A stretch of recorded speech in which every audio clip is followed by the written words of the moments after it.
Hello, Hares. Welcome to your English lesson for today.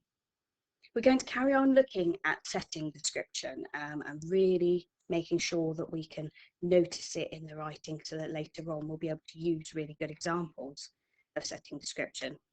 So where is our story set? What clues are there in the text about our setting?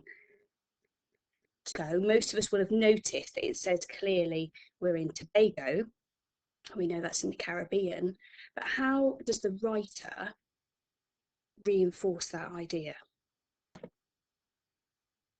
So here's an example from your learning yesterday where we've looked at the speech, the action, scenery or the setting and character description.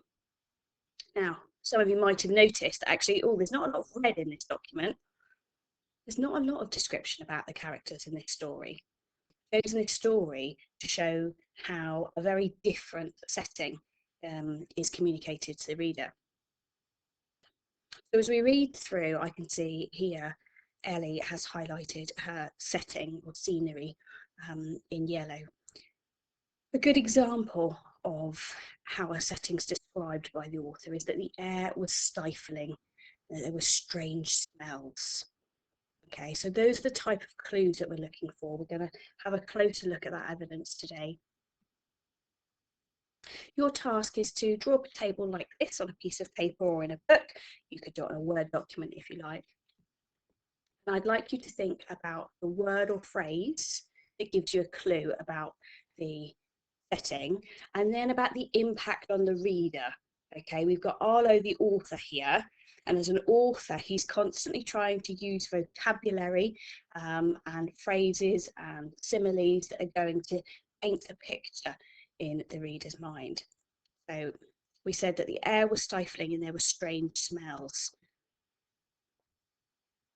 I'm going to put that on my table. So the air was stifling.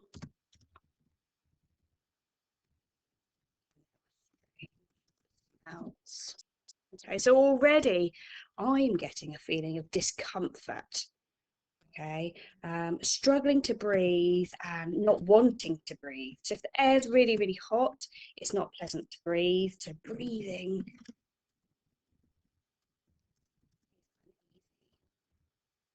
And there are strange smells. So maybe holding your breath.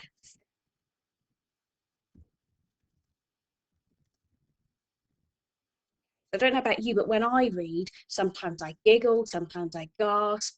And it's about all of those feelings and emotions that happen for the reader as those words are going through their mind.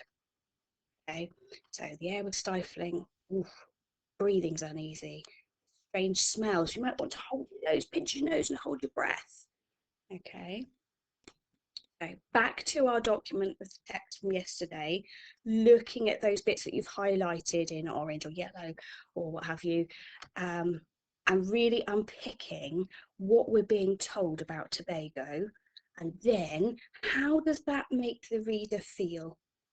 Okay, so we want to identify those phrases and put them in a list, and then we want to know how does that make the reader feel.